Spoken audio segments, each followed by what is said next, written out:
ሰላም። ዛሬ ከአንድ አድማጫችን በቀረበልን ሐሳብ ላይ ተመስርተን አንቶኒ ክሩደሌን የፊውቸርስ ትሬዲንግ የስትራቴጂ መመሪያ ይዘን ቀርበናል። አዎ፣ በጣም አስደሳች ርዕስ ነው። በጣም እና ያው ብዙ ጊዜ የትሬዲንግ ስትራቴጂ ሲባል ውስብስብ ቀመሮች፣ ምስጢራዊ ምልክቶች ምናምን ያሉ ይመስለናል። እውነት ነው። የዛሬው ጥናታችን ዓላማ ግን ይህንን መመሪያ ተንትኖ ውስብስብ የሚመስሉ የገበያ ውሳኔዎቹን በሚገርም ሁኔታ እንዴት ቀላል እንደሚያደርግ ማየት ነው። በጣም መሰረታዊ በሆነ መንገድ ነው የሚያሳየው። እናም የዚህ ስትራቴጂ አስኳል የሆነው ሐሳብ በጣም መሰረታዊ ነገር ግን ብዙዎቻችን እምንዘነጋው ይመስለኛል። ምንድን ነው እሱ? ማንኛውንም የግዢም ሆነ የሽያጭ ውሳኔ ከማድረግ በፊት መጀመሪያ ቆም ብሎ አሁን ያለንበት የገበያ ሁኔታ ምንድን ነው ብሎ መጠየቅ ነው። በትክክል የት ልግባ ከሚለው ጥያቄ በፊት የሚመጣ ጥያቄ ነው። ልክ። እስቲ እንፈታታው። እንግዲህ ብዙ ሰው ስትራቴጂ ሲል የሚጠብቀው እዚህ ጋ ግዛ፣ እዚህ ጋ ሽጥ የሚል ቀጥተኛ ምልክት ነው። አዎ፣ ቀጥተኛ ምልክት ነው። የዚህ አካሄድ የሚገርመኝ ግን ከዚያ በፊት በሚመጣው ጥያቄ ላይ ማተኮሩ ነው። ቆይ ከመገበያየታችን በፊት ገበያው ራሱ ምን እያደረገ ነው ብሎ መጠየቅ ነው ዋናው ነጥብ። ይህን ሁሉንም ነገር የሚቀይረው የውሳኔውን ጫና ከላያችን ላይ ነው የሚያነሳው። እንዴት? ምክንያቱም ገበያው ያለበትን ሁኔታ ከለየህ ምን ማድረግ እንዳለብህና ምን ማድረግ እንደሌለብህ መንገዱ በራሱ ግልጽ ይሆናል። እሺ። ያው በዚህ መመሪያ መሰረት ገበያው በማንኛውም ጊዜ ከሶስቱ አንዱ ሁኔታ ውስጥ ነው የሚገኘው። ሶስት ሁኔታዎች ብቻ? አዎ። የመጀመሪያው ኮንሶሊዴሽን ወይም መረጋጋት የምንለው ነው። በዚህ ጊዜ ዋጋ በተወሰነ ክልል ውስጥ ብቻ ሲንቀሳቀስ አቅጣጫ አልባ ሲሆን ማለት ነው። ልክ።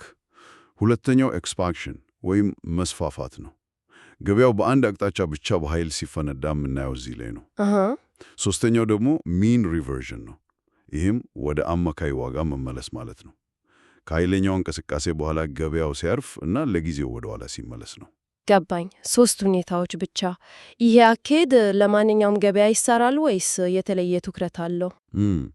በዋናነት የተዘጋጀው ኤስ&ፒ፣ ናዝዳክ እና ራስል ያሉት የኢንዴክስ ገበያዎች ነው። ለምን? ምክንያቱም ባህሪያቸው ለዚህ ትንታኔ ይመቻል። የንግድ ዘይቤውም ከ1 እስከ 5 ቀናት የሚቆይ ስዊንግ ትሬዲንግ ላይ ነው የሚያተክረው። እሺ። ከሁሉም በላይ ግን ወሳኙ ሕግ ይሄ ነው። ማንኛውም ትንታኔ ምንም ይሁን ምን ሁሉም የሚጀምረው ከዕለታዊ የዋጋ ሰንጠረዥ ወይም ዴሊ ቻርት ነው። ትልቁ ምስል ሳዩ ወደ ታች መዝለል የለም። ይሄ በጣም ወሳኝ ነጥብ ነው። እሺ፣ ስለዚህ የጦር መሳሪያዎች ነው ቦሊንጀር ባንድስ እና ቤከን ናቸው።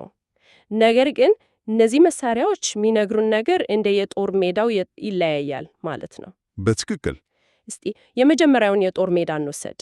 ገበያው የትም ማይሄድ በሚመስልበት መረጋጋት ወይም ኮንሶሊዴሽን በምትለው ሁኔታ ውስጥ ነጋዴዎች ብዙ ጊዜ ገንዘባቸውን የሚያጡት እዚህ ነው ይባላል። በጣም። ለምንድን ነው ይሄ ሁኔታ እንደዚህ አደገኛ ሆነው? በጣም ትክክለኛ ጥያቄ ነው። አደገኛ የሚሆነው በውሸት እንቅስቃሴዎች የተሞላ ስለሆነ ነው። በዕለታዊ ሰንጠረዥ ላይ የቦሊንጀር ባንድስ መስመሮች በጣም ሲጠቡ እና ዋጋው በሁለቱ መስመሮች መካከል ሲጨናነቅ እናየዋለን። ልክ እንደ ታፈነ ነገር። አዎ። በዚህ ወቅት ገበያው የውሸት የዋጋ ግሽበት ወይም ፌክ ብሬክአውትስ ያሳያል። ዋጋው ከክልሉ ወጥቶ ይሄድ ይመስላል። አዝማሚያ ተፈጥሯል ብለህ ትገባለህ። ልክ። ብዙ ነጋዴዎችም ይገቡበታል፣ ነገር ግን ወዲያውኑ ወደ ነበረበት ክልል ይመለሳል። ስለዚህ እንደ ቦክስ ግጥሚያ ነው ማለት ነው። መሃል ላይ ከገባህ ዝም ብሎ ትትመታለህ። ይልቁንስ ገመዱ ጋር እስኪጠጋ ጠብቀህ እርምጃ ውሰድ እንደማለት ነው። በጣም ጥሩ አገላለጽ ነው። ስትራቴጂው የሚለውም ያንን ነው። በክልሉ መሃል ላይ በፍጹም እንዳትግባይ። አሃ። መሃል ላይ መገበያየት ቾፕ መሆን ወይም መበለየት ይባላል። ይልቁንስ ዋጋው ወደ ክልሉ ከፍተኛ ጫፍ ወደ ላይኛው መስመር። አዎ፣ የቦሊንጀር ባንድ የላይኛው መስመር ሲጠጋ ለመሸጥ፣ ወደ ዝቅተኛው ጫፍ ሲጠጋ ደግሞ ለመግዛት መዘጋጀት ነው። በሁለቱም አቅጣጫ መገበያየት ይቻላል ማለት ነው። ብቸኛው የሚፈቀድበት ሁኔታ ይሄ ነው። ነገር ግን ከፍተኛ ትዕግስት ይጠይቃል። ከመረጋጋት በኋላ ገበያው ሲፈነዳ የምናየው መስፋፋት ይመጣል። ይሄ ብዙ ነጋዴዎች የሚጓጉለት ወቅት ነው። እውነት ነው። ነገር ግን ስሜት በቀላሉ የሚወስድበት ጊዜም ነው። ስትራቴጂው አንድ አቅጣጫ ብቻ ምረጥ ይላል። ይሄ እኮ ከባድ ነው። ዋጋው በጣም ወደ ላይ ከሄደ በኋላ አሁን መውረዱ አይቀርም ብሎ ለመሸጥ አለመሞከር ትልቅ ዲስፕሊን አይጠይትም? ትልቅ ዲስፕሊን ነው የሚጠይቀው። የስትራቴጂውም ዋና ጥንካሬ ይሄ ነው። በኤክስፓንሽን ወቅት የቦሊንጀር ባንድስ መስመሮች በኃይል ይሰፋሉ፣ ይከፈታሉ። አዎ፣ ዋጋውም ከአንዱ መስመር ጋር ተጣብቆ በአንድ አቅጣጫ ይገፋል። በዚህ ጊዜ ሕጉ የማይታተፍ ነው። ከአዝማኛው ጋር አትጋጭ። በፍጹም። ገበያው ወደ ላይ የሄደ ከሆነ የምታስበው ስለ መግዛት ብቻ መሆን አለበት። ምንም ያህል ዋጋው ከመጠን በላይ የተገዛ ቢመስልህም ለመሸጥ አታስብ። ከአዝማኛው ጋር መጋፈጥ ባቡሩን በእጅ ለማስቆም እንደመሞከር ነው። በትክክል። እሺ፣ አቅጣጫው ታውቋል። ታዲያ ዋጋው ወዴት እያመራ እንደሆነ በምን ይታወቃል? የትርፍ ኢላማዎች እንዴት ነው የሚቀመጡት? ሁለት ዋና መንገዶች አሉ። አንደኛው ትልቅ ምስል ኢላማዎች የሚባለው ነው። ይህም በከፍተኛ የጊዜ ክፍፎች ላይ ለምሳሌ በሳምንታዊ ሰንጠረዥ ላይ የሚገኙ ቁልፍ ደረጃዎችን እንደ ኢላማ መተከር ነው።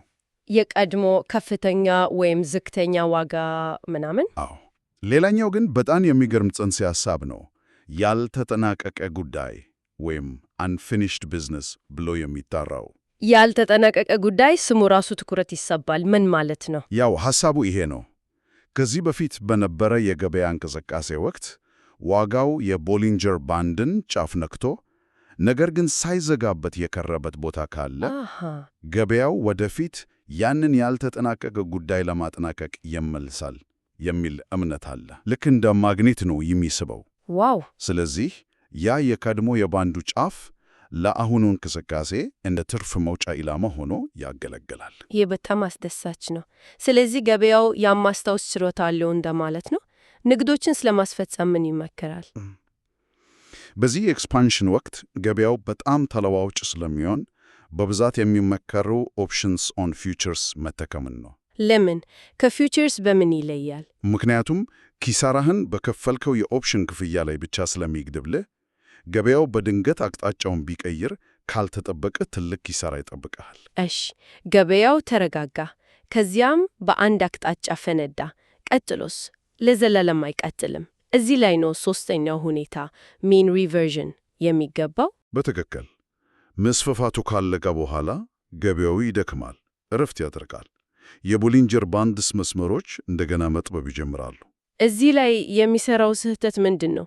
ትልቁ ስህተት ዋናው አዝማሚያው ወደ ላይ ስለነበር አሁንም የግዢን ንግድ ውስጥ ለመቆየት ሞከር ነው።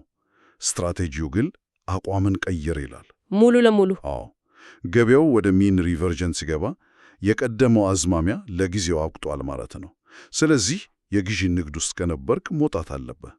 የመሸጥ ዕድል ደግሞ መፈለግ ትጀምራለህ። ይህ የአስተሳሰብ ለውጥ ይጠይቃል። ታዲያ በዚህ ወደ ኋላ መመለስ ወቅት ንግድ ለመጀመር የሚያስችለው ቀስቃሽ ወይም ትሪገር ምንድን ነው?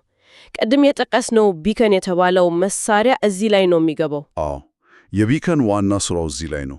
ዋጋው ከኤክስፓንሽን ጫፍ ወደ ኋላ መመለስ ሲጀምር ቢከን በራስ ስር በቦሊንጀር ባንድስ የዋጋ መዋዠቅ ላይ የተመሠረቱ 30%፣ 50% እና 70% የሚሉ የማስተካከያ ደረጃዎችን ይስላል። ከፊቦናቺ ጋር ይመሳሰላሉ ማለት ነው? በጣም ይመሳሰላሉ። እና ሕጉ በጣም ግልጽ ነው። ለምሳሌ ዋጋው የ30% መስመርን ሰብሮ ከስር በቀን ሲዘጋ ይሄ የመሸጫ ምልክት ነው። እና ኢላማውስ? ቀጣዩ ደረጃ ነው የ50% መስመር። 50% መስመር ላይ ሲደርስ የንግዱ ዋና ዓላማ ተሳክቷል ማለት ነው። ከዛስ? ከዚያ በኋላ በጣም ወሳኝ የሆነ ሕግ ይመጣል። እጅህን ኪስ ውስጥ ከተት። እጅህን ኪስ ውስጥ ከተት ምንም አለማድረግ ማለት ነው? ነን በ30% እና በ50% መካከል ያለውን እንቅስቃሴ ብቻ ነው የምትፈልገው። 50% ላይ ከደረሰ በኋላ ገበያው ግራ በሚያጋባ ሁኔታ ውስጥ ይገባል። ለምን? ወይ ወደ ዋናው አዝማሚያ ይመለሳል፣ ወይ ወደ ኮንሶሊዴሽን ይገባል። ስለዚህ አንተ ስራህን ሰርተሃል፣ ከገበያው ትወጣለህ። ገበያው ቀጣይ ግልጽ አቅጣጫውን እስኪያሳይ ድረስ በትዕግስት መጠበቅ ነው። ይሄ ከልክ ያለፈ ግብይትን ለመከላከል ትልቅ ሚና ይጫወታል። ይህ አካሄድ በንድፈ ሐሳብ ደረጃ በጣም ግልጽና ምክንያታዊ ነው። ነገር ግን በተግባር ላይ የገበያው ሁኔታ ከመረጋጋት ወደ መስፋፋት የሚሸጋገርበትን ትክክለኛ ቅጽበት መለየት ከባድ አይደለም። በጣም ወሳኝ ጥያቄ ነው። አዎ፣ የሽግግር ወቅት ሁሌም ፈታኝ ነው። መሃል ሰፋሪ ጊዜያት ይኖራሉ። ሙሉ ለሙሉ እዚህም እዛም ያልሆነበት። ልክ። የዚህ ስትራቴጂ ውበት ያለው እዚህ ላይ ነው። ሕጉ ሁኔታው ግልጽ ካልሆነ ምንም አታድርግ ይላል። አሃ ብዙ ነጋዴዎች በማንኛውም ጊዜ ገበያ ውስጥ መሆን እንዳለባቸው ይሰማቸዋል። ይህ ስትራቴጂ ግን የመጠበቅ ጥበብን ያስተምራል። ግልጽ የሆነ ዕድል ስታይ ብቻ ነው የምትንቀሳቀሰው። ግርታ ካለ ዳር መሆን ይመረጣል። እሺ፣ እስካሁን ያሉትን ሐሳቦች ስናያቸው ሂደቱ ሁሌም ከላይ ወደ ታች ነው ማለት ነው። በመጀመሪያ በየዕለቱ ገበያውን ከፍቶ ዛሬ ያለንበት ሁኔታ ከሶስቱ የትኛው ነው ብሎ መለየት። ማይታለፍ የመጀመሪያው እርምጃ እሱ ነው። በዕለታዊ ሰንጠረዣ ላይ ተመሰረተ የገበያውን ሁኔታ ትለያለ። ኮንሶሊዴሽን፣ ኤክስፓንሽን ወይስ ሚን ሪቨርዥን? አዎ። ሁለተኛ፣ በዚህ ትንታኔ ላይ ተመሰርተ የንግድ አቋምን ወይም ባያስ ትወስናለህ። ለምሳሌ ገበያው በኤክስፓንሽን ወደ ላይ የሄደ ከሆነ አቋምህ ግዢ ብቻ ይሆናል። ከዛ በኋላ ብቻ ይህንን ትልቅ ምስል ይዘህ ወደ ዝቅተኛ የጊዜ ክፈፎች ለምሳሌ 60 ደቂቃ ወይም 30 ደቂቃ በመሄድ የተሻለ መግቢያ ትፈልጋለህ። ብዙ ሰዎች የሚሳሳቱት ይህንን ቅደም ተከተል በመዘለል ነው ማለት ነው። ቀጥታ ወደ 5 ደቂቃ ገብተው ምልክት ይፈልጋሉ። በትክክል። ይሄ ነው ትልቁ ስህተት። ይሄ ሁሉ ጥሩ ነው፣ ግን አንድ ስህተት ሁሉንም ነገር ሊያበላሽ ይችላል። ስጋት አስተዳደር ወይም ሪስክ ማኔጅመንት የዚህ ስትራቴጂ አካል ሆኖ እንዴት ነው የተዋቀረው? የስጋት አስተዳደር መርሁ በጣም ተገባባሪ ነው። የሚለካው በገንዘብ መጠን እንጂ በቋሚ የኮንትራክት ብዛት አይደለም።